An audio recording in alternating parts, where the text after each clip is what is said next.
পৃথিবী যখন ধ্বংসের কিনারায় তখন বাস্তব থেকে পালিয়ে মানুষ আশ্রয় নেয় ওএসএস গেমের ভার্চুয়াল জগতে, যেখানে তারা যা ইচ্ছা তাই করতে পারে। সুপারহিরো থেকে রাজা কিংবা রেসার থেকে যুদ্ধ, এই সব কিছুই সম্ভব এই জায়গাতে। কিন্তু একদিন ওএসএস এর মধ্যে ঘোষণা আসে যে এই গেমের মধ্যেই লুকিয়ে আছে 3টি রহস্যময় চাবি। যদি এই 3টা চাবি কেউ পেয়ে যায় তাহলে সেই হবে এই গেমের মালিক। ফলাফল, পুরো গেমের মধ্যেই চাবি পাওয়া নিয়ে শুরু হয় এক তুমুল ভয়ঙ্কর প্রতিযোগিতা। কিন্তু প্রশ্ন হলো, এই রহস্য গেমের মালিক কে, আর কেনই বা সে এই গেমটা তৈরি করেছে? এই সব প্রশ্নের উত্তর দিতে আমি সামিয়া হাজির হয়ে গেলাম রেডি প্লেয়ার ওয়ান মুভিটির এক্সপ্লেনেশন নিয়ে। তো চলো ভিডিওটিতে একটি লাইক প্রেস করে শুরু করি আজকের মুভি এক্সপ্লেনেশন। মুভির শুরু হয় ভবিষ্যতের পৃথিবী দেখিয়ে। সাল 2045। বাস্তবতা এখন ধ্বংসস্তূপ, পরিবেশ নষ্ট, চাকরির অভাব, খাবারের সংকট আর মানুষের মুখে হতাশার ছায়া। এ যেন সভ্যতার পরাজয়ের শেষ অধ্যায়। আর ঠিক সেই সময়ই মানুষ খুঁজে পায় একটাই মাত্র পালানোর পথ, একটা ভার্চুয়াল স্বর্গ যার নাম ওয়েসিস। গল্পের শুরুতেই দেখানো হয় আমেরিকার ওহাইও অঙ্গরাজ্যের কলাম্বাস শহরের একটি বস্তি এলাকা, যেখানে কেন্দ্রীভূত করা হয় ওয়েড নামের একটি ছেলেকে। ছোটবেলায় তার বাবা মা মারা যায়, তাই সে এখন তার খালার সাথে থাকে।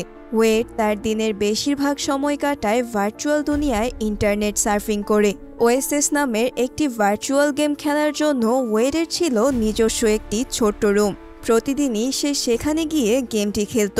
যথারীতি প্রতিদিনের মতোই আজও সে শুরুতেই অমনিডিরেকশনাল ট্রেডমিলে দৌড়াতে শুরু করে, যেটা এমন এক ধরনের যন্ত্র যেখানে এক জায়গায় দাঁড়িয়েই চারদিকে চলাফেরা করা যায়।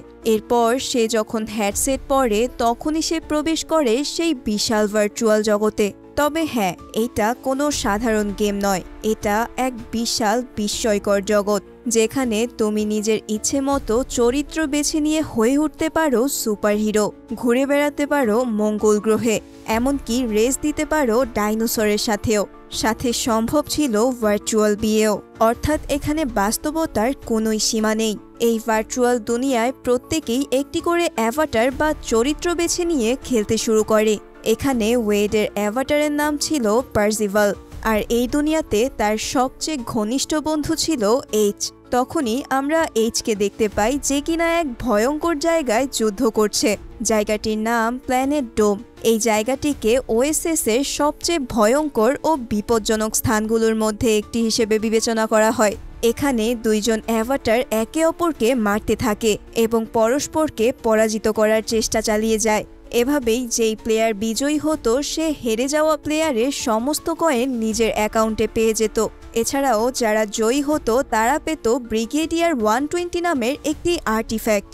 এই আর্টিফ্যাক্টের একটি বিশেষ গুণ ছিল, যার মধ্যে যেই অ্যাভাটার এটি অর্জন করত সে 2 মিনিটের জন্য একটি বিশাল আকারের রোবটে রূপান্তরিত হয়ে যুদ্ধ করতে পারত। অর্থাৎ এটি একটি অত্যন্ত শক্তিশালী ও বিশেষ ক্ষমতা প্রদানকারী আর্টিফ্যাক্ট ছিল। অন্যদিকে যে প্লেয়ারটি পরাজিত হতো সে যদিও আবারও খেলায় ফিরে আসতে পারত, তবে তাকে একেবারে শূন্য থেকে শুরু করতে হতো, কারণ তার কাছে তখন আর কোনো অবশিষ্ট কয়েনই থাকতো না। কিন্তু বাস্তব জীবনে এই হার মেনে নেওয়াটা এতটাও সোজা ছিল না। অনেক খেলোয়াড়ই এই ভার্চুয়াল জগতে পরাজয়ের কষ্ট সহ্য করতে না পেরে আত্মহত্যার পথ বেছে নিত। এই সময়ে এজ যখন যুদ্ধ নিয়ে ব্যস্ত ছিল তখনই তার কাছে পার্সিভালের একটি কল আসে। পার্সিভাল তাকে জানায় আগামী 20 মিনিটের মধ্যেই পরবর্তী রেস শুরু হতে চলেছে। পার্সিভাল কল কেটে দেওয়ার আগেই এইচকে বলে দেয় যেন সে ঠিক সময়েই সেখানে উপস্থিত থাকে। এবার বলা যাক ওএসএস গেমটির সম্পর্কে। জেমস এবং অগডেন এই দুইজন ছিলেন ওএসএস গেমটির প্রতিষ্ঠাতা। 2025 সালে গেমটি প্রথম লঞ্চ করতেই ব্যাপক সাড়া অর্জন করে, যা জেমস এবং অগডেনকে রাতারাতি জনপ্রিয়তার শীর্ষে পৌঁছে দেয়। তারা দুজনেই হঠাৎ বিশাল সম্পদের মালিক হয়ে ওঠে। তবে কয়েক বছর পরই অগডেন নিজের পদ থেকে সরে যায় এবং এরপর জেমস একাই এই গেমটির নিয়ন্ত্রক এবং সম্প্রসারক হয়ে ওঠেন।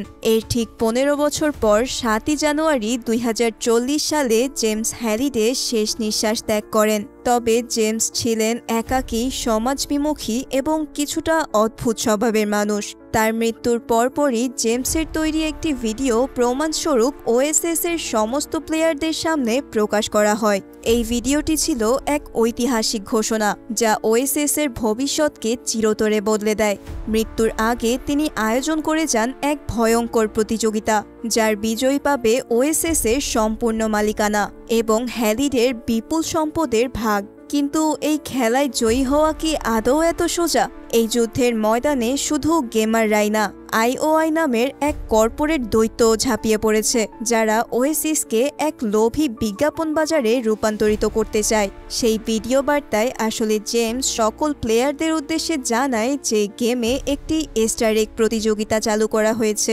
এই এস্টার এগটি লুকিয়ে রাখা হয়েছে ওএসএস এর ভেতরে, আর যেই এটি খুঁজে বের করতে পারবে তাকে জেমসের 1 ট্রিলিয়ন মূল্যের শেয়ার দেওয়া হবে। একই সঙ্গে তাকে জেমসের উত্তরাধিকারী হিসেবে স্বীকৃতি দেওয়া হবে এবং ওএসএস এর সম্পূর্ণ নিয়ন্ত্রণের ক্ষমতাও অর্পণ করা হবে তার হাতে।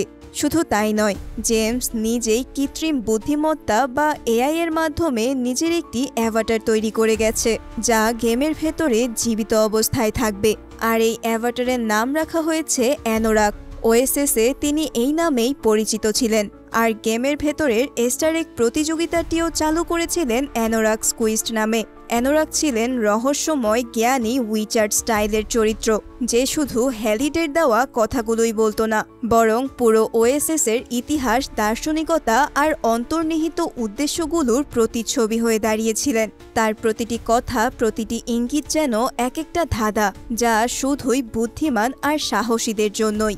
এই এস্টার এগ খুঁজে পেতে হলে প্রতিযোগিতার পার করতে হতো 3টি করে চ্যালেঞ্জ, আর প্রতিটি চ্যালেঞ্জ সফলভাবে অতিক্রম করলেই বিজেতাকে একটি কি বা চাবি দেওয়া হতো। যে প্লেয়ার সবার আগে 3টি চাবি একত্রিত করতে পারবে সেই পৌঁছে যাবে এই প্রতিযোগিতার চূড়ান্ত ধাপে। জেমস হ্যালিডের মৃত্যুর পর যখন এই ভিডিও সামনে আসে, তখন গোটা ওএসএস যেন বিস্ফোরিত হয়ে ওঠে উত্তেজনায়। বিশ্বজুড়ে লক্ষ লক্ষ প্লেয়ারের চোখে জ্বলে ওঠে আশার আগুন।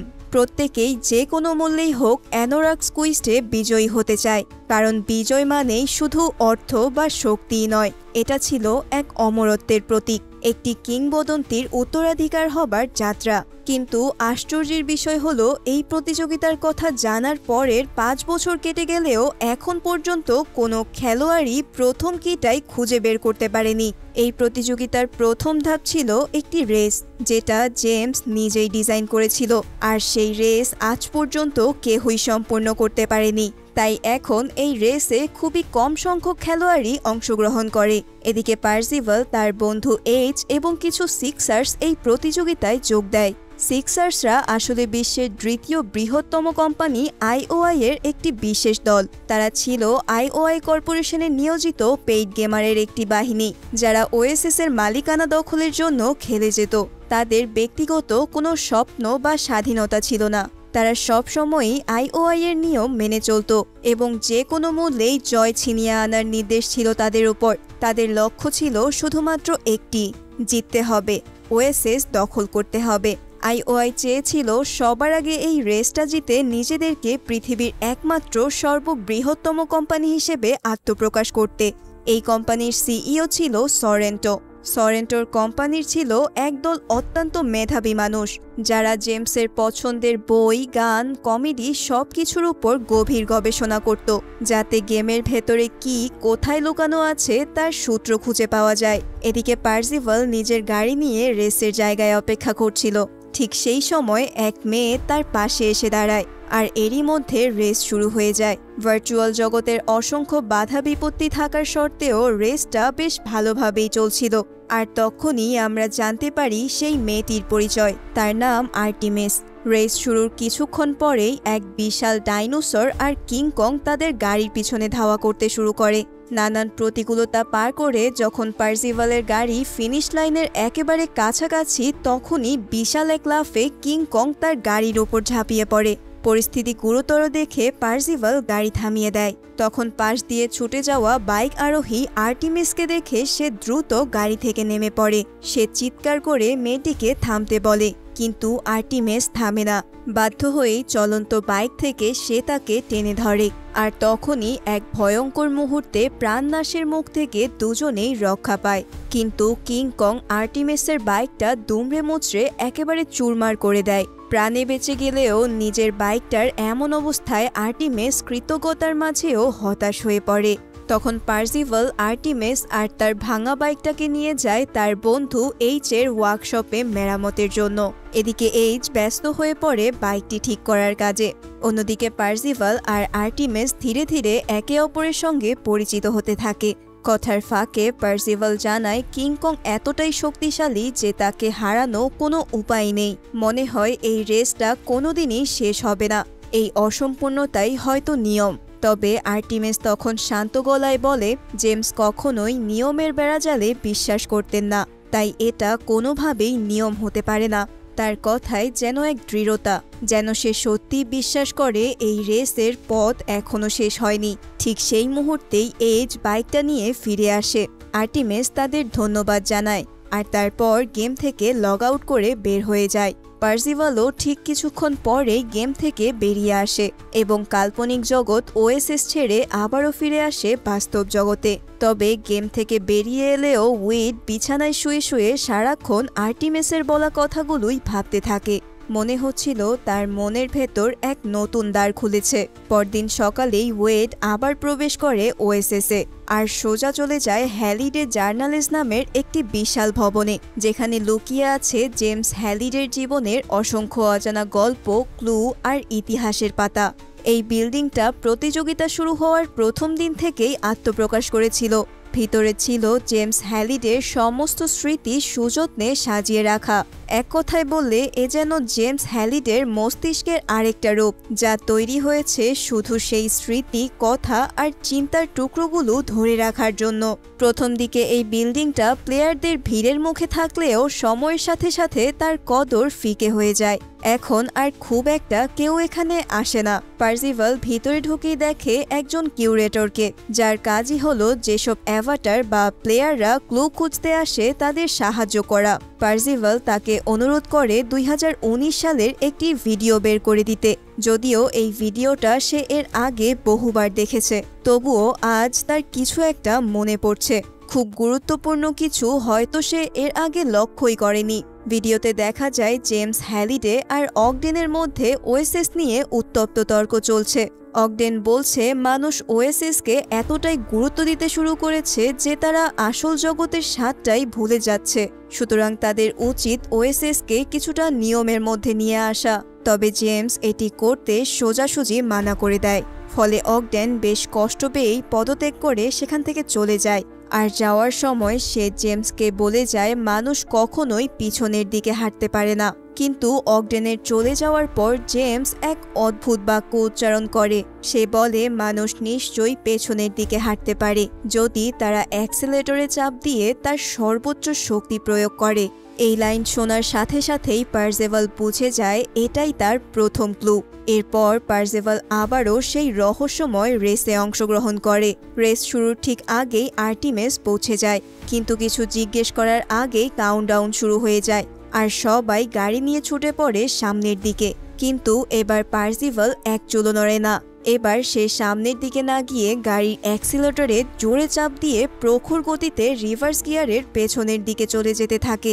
আর ঠিক যখনই পেছনের প্রাচীরের সঙ্গে ধাক্কা লাগার কথা, সেই মুহূর্তেই মাটির নিচে খুলে যায় এক রহস্যময় একটা গোপন পোর্টাল। পার্সিভালের গাড়ি সেই গোপন ঘূর্ণয়মান পথ দিয়ে রিভার্সে এগিয়ে চলে। তার উপরে মূল রাস্তায় সে দেখতে পায় কিভাবে কিংকং আর বাকি রেসাররা হাড্ডাহাড্ডি লড়াইয়ে লিপ্ত। কিন্তু পার্সিভাল কারো দিকে না তাকিয়েই কোনো বাধা না পেরিয়েই এগিয়ে যেতে থাকে সেই লুকানো পথ ধরে। আর ঠিক সেভাবেই সে এগিয়ে যায় ফিনিশ লাইনের দিকে। অর্থাৎ পার্সিভাল প্রথমবারের মতো প্রথম স্তরটা সম্পূর্ণ করে। আর প্রথম স্তর পূর্ণ করতেই ফিনিশ লাইন পেরিয়েই সে দেখতে পায় অ্যানোরাক অর্থাৎ জেমসের অ্যাভাটার। পুরস্কার স্বরূপ অ্যানোরাক তাকে দেয় প্রথম স্তরের চাবি এবং দ্বিতীয় স্তরের চাবি কোথায় লুকিয়ে আছে সেই ইঙ্গিত হিসেবে দেয় একটা রহস্যময় ধাঁধা। ওদিকে স্কোরবোর্ডে পার্সিভালের নাম উঠে আসে সবার উপরে, আর পুরস্কার অনুযায়ী তার নামের সঙ্গে যোগ হয় 1,00,000 পয়েন্ট। এই পয়েন্ট দিয়ে সে তার বন্ধু এইচের সঙ্গে মার্কেটে গিয়ে কিছু আর্টিফ্যাক্ট কেনে, যেখানে ছিল একটা হ্যান্ড গ্রেনেড, একটা রুবিস কিউব এবং একটা স্পেশাল স্যুট। এই স্যুটটি পরলে ওএসএসে যে কোনো স্পর্শ বাস্তবে অনুভব করা সম্ভব। পরে যখন পার্সিভাল তার এই বিজয়ের রহস্য বন্ধুদের সাথে শেয়ার করে তখন আর্টিমিস এইচ আর তাদের দুই বন্ধু তার পথ অনুসরণ করে সেই রেসে অংশ নেয় আর ঠিক পার্সিভালের মতোই তারা প্রথম চাবি জিতে নেয়। ফলে স্কোরবোর্ডে পার্সিভালের ঠিক নিচেই দেখা যায় তাদের নাম। এই দৃশ্য দেখে আইওআই এর সিইও সরেন্টো ক্ষিপ্ত হয়ে ওঠে। সরেন্টো নিজেও ওএসএসে প্রবেশ করে এবং সেখানে অর্থের বিনিময়ে একজন ভাড়াটে খুনির সঙ্গে দেখা করে। লোকটির নাম আইরক। সে ছিল একজন বাউন্টি হান্টার বা মার্সেনারি, যাকে সরেন্টো ভাড়া করে ওএসএসে ওয়েড ও তার বন্ধুদের খুঁজে বের করার জন্য। সে একজন শক্তিশালী ভয়ঙ্কর অ্যাভাটার ছিল। সরেন্টো তাকে একটি জাদুর বল দেয়, যা মন্ত্র বললেই এক অদৃশ্য শিল্ডে পরিণত হয়। আর নতুন কাজ হিসেবে সে আইরককে দায়িত্ব দেয় পার্সিভালকে খুঁজে বের করার। এদিকে ওয়েড তখন দ্বিতীয় ধাঁধাটির রহস্য ভেদে ব্যস্ত। ধাঁধাটি ছিল এমন এক স্রষ্টা যে নিজ সৃষ্টিকে ঘৃণা করত। এক পদক্ষেপ যা কেউ নিতে পারেনি কখনো। নিজের অতীত থেকে পালাও, তবেই দ্বিতীয় চাবি তোমার হাতে আসবে। এই সূত্র ধরে ওয়েড আবারও ফিরে যায় হ্যালিডে জার্নালসে। এবার আর্টিমিস তার সঙ্গে যোগ দেয়। তারা একটি পুরনো ভিডিও থেকে জানতে পারে জেমস একসময় তার বন্ধু ভিকের স্ত্রীকে ভালোবাসতেন, কিন্তু সে কখনোই নিজের ভালোবাসার কথা তাকে বলতে পারেনি। ফলে সেই মেয়েটি শেষ পর্যন্ত ভিকের সঙ্গেই বিবাহ বন্ধনে আবদ্ধ হন। পার্সিভাল আর আর্টেমিস বুঝে যায় তৃতীয় সূত্র এই ঘটনাতেই লুকিয়ে আছে। আর্টেমিস তখন পার্সিভালকে নিয়ে একটি ক্লাবে যায়, যেখানে তারা দুজনেই ড্যান্স করতে থাকে। এই মুহূর্তেই পার্সিভাল নিজের অনুভূতির কথা জানিয়ে দেয় আর্টেমিসকে। সে বলে সে বাস্তব জীবনে এমন একজন যাকে কেহই পছন্দ করে না। এভাবেই আবেগের বশে পার্সিভাল নিজের আসল নাম, ঠিকানা সবকিছুই বলে ফেলে। আর্টেমিস সঙ্গে সঙ্গেই তাকে সতর্ক করে বলে ওএসএস এর ভিতরে কখনোই নিজের পরিচয় দেওয়া উচিত নয়। কিন্তু এরই মধ্যে যা হওয়ার তা হয়েই গেছে। পার্সিভালের আশেপাশে থাকা আইওআই এর গুপ্তচররা তার তথ্য পৌঁছে দেয় আইরককে এবং সাথে সাথেই সে সরেন্টোকে জানিয়ে দেয় পার্সিভালের আসল পরিচয়। এদিকে সরেন্টোর নির্দেশে আর্টেমিস আর পার্সিভালের উপর আইওআই হামলা চালায়। আর্টেমিস নিজেই লড়াই করে পার্সিভালকে রক্ষা করার চেষ্টা করে, তবে এতগুলো আইওআই সৈন্যের বিপক্ষে দুজনের পক্ষে টিকে থাকা অসম্ভব হয়ে দাঁড়ায়। ঠিক সেই মুহূর্তেই পার্সিভাল তার কিনা রবিস কিউব ব্যবহার করে, যার ক্ষমতায় 1 মিনিট সময় পিছিয়ে যায়। এই সুযোগে তারা পালিয়ে আশ্রয় নেয় ওএসএস এর আরেকটি গোপন রুমে। এখানে আর্টেমিস পার্সিভালের উপর রেগে যায়। সে বলে, আমি এখানে শুধুমাত্র গেম খেলতে আসিনি। আমার আসল উদ্দেশ্য এই গেমটি জিতে সরেন্টোকে পরাজিত করা, কারণ তার কারণেই তার বাবা মা মারা গিয়েছে। এর কিছুক্ষণ পর ওয়েডের কাছে আসে সরেন্টোর একটি অফিসিয়াল ইনভাইটেশন। সরেন্টো তাকে ওএসএস এর জয়েন্ট প্রজেক্টে অংশ নিতে বলে আর প্রচুর অর্থের প্রলোভন দেখায়, কিন্তু ওয়েড সেই প্রস্তাব প্রত্যাখ্যান করলে সরেন্টো তাকে হুমকি দেয় তার আন্টির বাসা উড়িয়ে দেবে। এই হুমকি শুনেই ওয়েড গেম থেকে বেরিয়ে আসে বাস্তব দুনিয়ায়। সে এক মুহূর্ত দেরি না করে ছুটে যায় তার আন্টির বাড়ির দিকে সবাইকে সতর্ক করতে, কিন্তু সে সেখানে পৌঁছানোর আগেই এক বিশাল বিস্ফোরণে তার আন্টি এবং আঙ্কেল সেখানেই মারা যায়। আকস্মিক এই ঘটনার ধাক্কায় ওয়েড মানসিকভাবে পুরোপুরি ভেঙে পড়ে। তার এখন এই পৃথিবীতে আপন বলতে আর কেহই অবশিষ্ট থাকে না। এই কষ্টের মধ্যেই ওয়েড যায় তার নির্ধারিত খেলার ঘরে। সেখানে ওএসএস এর সমস্ত প্লেয়ারদের আইওআই এর আসল চেহারা দেখানোর চেষ্টা করে। ঠিক তখনই পেছন থেকে কেউ তাকে অপহরণ করে নিয়ে যায়। চোখ খুলতেই ওয়েড দেখে তার সামনে বসে আছে এক মেয়ে, আর এই মেয়েটি আসলে আর কেহই না, সে আর্টেমিস। তার আসল নাম স্যামান্থা। ওয়েড তখন লক্ষ্য করে স্যামান্থার ডান গালে রয়েছে একটি বড় জন্মচিহ্ন, যা সে চুল দিয়ে লুকানোর চেষ্টা করছিল। ওয়েড তখন তাকে আশ্বস্ত করে বলে তার মুখে দাগ থাকলেও সে তাকে ভালোবাসে। তখন স্যামান্থার মুখের অভিব্যক্তিতেই স্পষ্ট ছিল সেও ওয়েডকে ভালোবাসতে শুরু করেছে।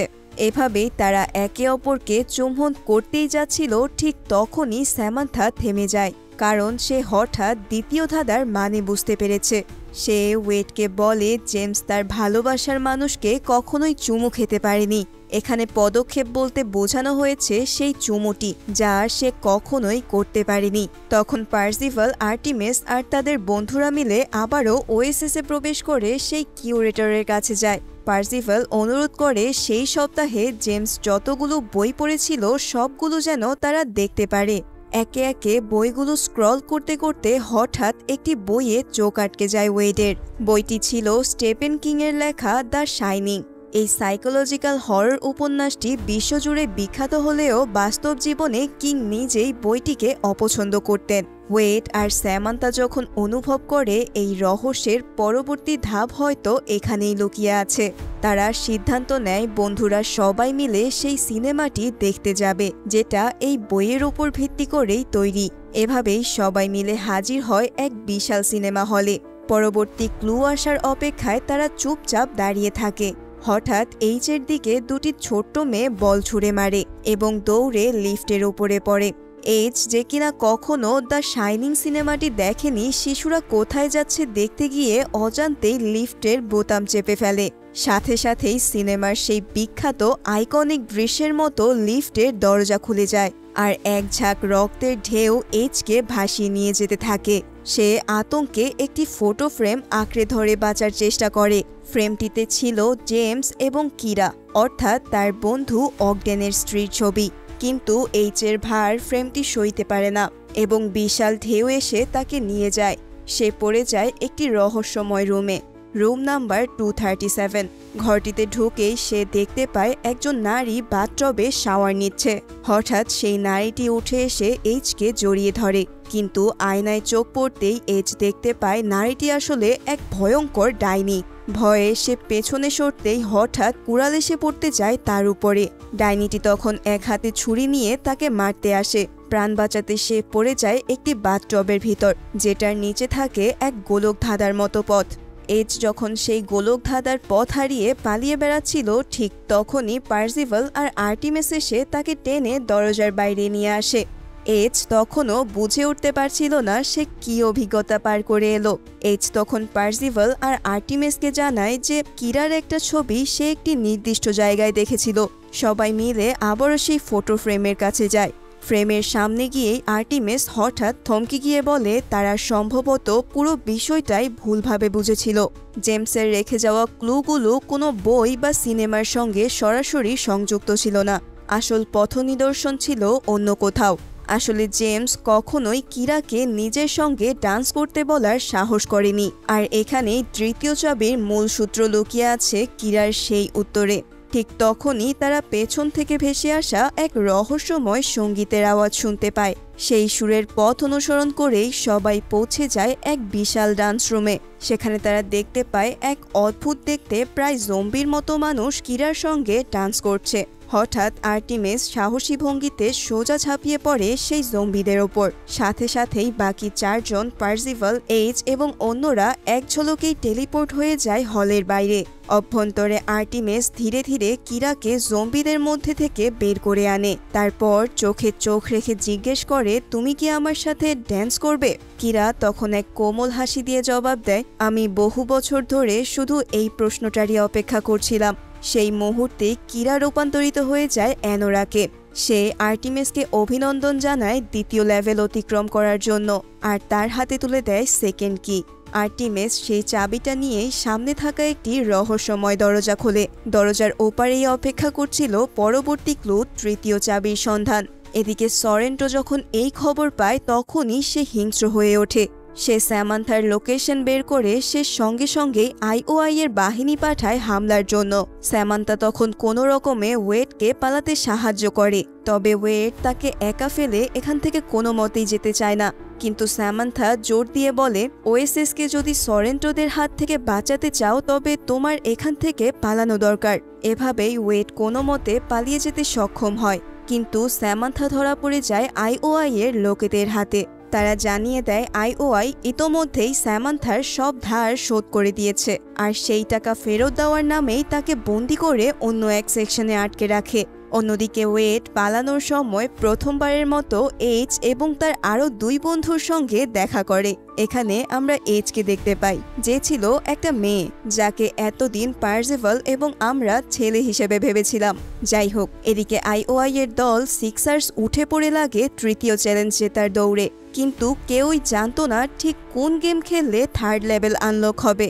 অবশেষে তাদের কাছে একটি মাত্র পরামর্শ আসে, একটা পুরনো অ্যাডভেঞ্চার গেম খেলার, কারণ সেই গেমেই নাকি ইতিহাসের প্রথম ডিজিটাল এস্টার এগ রাখা হয়েছিল। সিক্সার্স দলে দলে সেই গেম খেলতে শুরু করে, প্রাণপণে চেষ্টা করতে থাকে। ঠিক তখনই সরেন্টো প্রবেশ করে ওএসএস এর ভেতর এবং সে আইরকের সাথে দেখা করলে সে সেই ম্যাজিক্যাল বলটি কিছু মন্ত্র উচ্চারণ করে অ্যাক্টিভেট করে। এতে সাথে সাথেই তাদের চারপাশে একটি জাদুর শিল্ড তৈরি হয়, যা ভেঙে প্রবেশ করা শুধু সরেন্টো ও তার টিম সিক্সার্সদের পক্ষেই সম্ভব।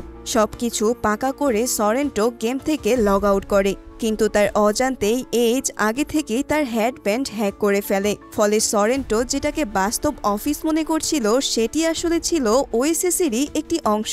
ওয়েড এবার সরেন্টোর মুখোমুখি হয় এবং তার বন্দী স্যামান্থার হেডব্যান্ডের অ্যাক্সেস কোড দাবি করে। কোড পেয়েই ওয়েড তখন স্যামান্থার সাথে যোগাযোগ করে এবং তাকে পালিয়ে যেতে সাহায্য করতে থাকে।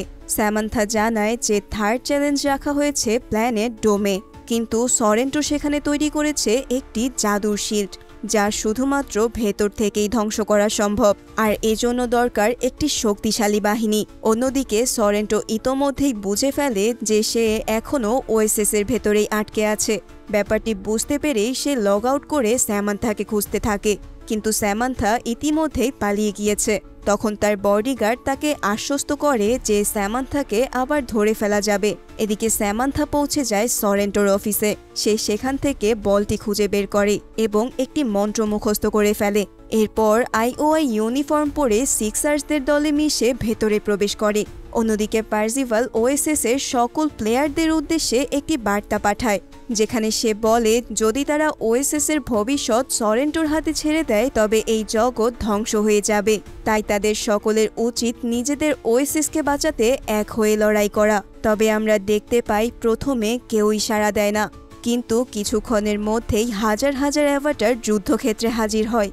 এইচ তখন তার ওয়ার্কশপে থাকা সবচেয়ে বড় রোবটটিকে চালু করে যুদ্ধে যোগ দেয়। এদিকে আর্টিমিস কোনো মতে জাদুর শিল্ডের ভেতরে ঢুকে মন্ত্র পড়তে থাকে এবং এক ভয়ঙ্কর শব্দে বিশাল বিস্ফোরণের মাধ্যমে শিল্ডটি অবশেষে ধ্বংস হয়ে যায়। এরপরই শুরু হয় তুমুল ভয়াবহ যুদ্ধ। সরেন্টোকে দেখা যায় বিশাল এক গর্জিলা আকৃতির যন্ত্রে চেপে যুদ্ধে নেমেছে। তখন এইচ তাকে পরাজিত করার চেষ্টা করতে থাকে, কিন্তু সরেন্টো হঠাৎ স্যামান্থাকে চিনে ফেলে আইওআই ইউনিফর্মে। ফলে সে বুঝে যায় স্যামান্থা ভেতর থেকেই সমস্ত কিছু পরিচালনা করছে। এবার সে এক মুহূর্ত দেরি না করে প্লেয়ারদের ভেতরে স্যামান্থাকে খুঁজতে শুরু করে। পার্সিভাল বুঝতে পারে যে বাস্তব জগতে স্যামান্থা বিপদে আছে। সে তখন আর্টিমিসকে গেম ছেড়ে দিতে বলে, কিন্তু স্যামান্থা রাজি হয় না। ফলে পার্সিভাল তাকে এক বিশেষ জায়গায় দেখা করতে বলে। তারপর গেমে স্যামান্থাকে শুট করে যাতে সে লগ আউট করে বাস্তব জগতে ফিরে গিয়ে পালাতে পারে। এদিকে দেখতে দেখতেই যুদ্ধের মোড় ঘুরতে শুরু করে। আইওআই এর দল ধীরে ধীরে ভারী হতে দেখা যায়। তাই ওয়েড একটি হ্যান্ড গ্রেনেড ছুঁড়ে মারে, যার বিস্ফোরণে শত্রুদের অনেকেই একসাথে ধ্বংস হয়ে যায়।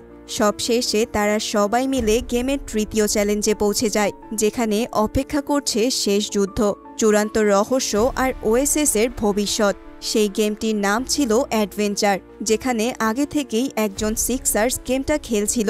তবে গেমটা শেষ হতে না হতেই তার পায়ের নিচে জমে থাকা বরফ ভেঙে সে পানিতে পড়ে যায়। এই দৃশ্য দেখেই পার্সিভাল বুঝে ফেলে এই গেমটা জেতার জন্য না, বরং খেলার জন্য খেলা উচিত। ঠিক তখনই আবারও সরেন্টো অ্যাভাটার রূপে এসে হাজির হয় পার্সিভালের সামনে।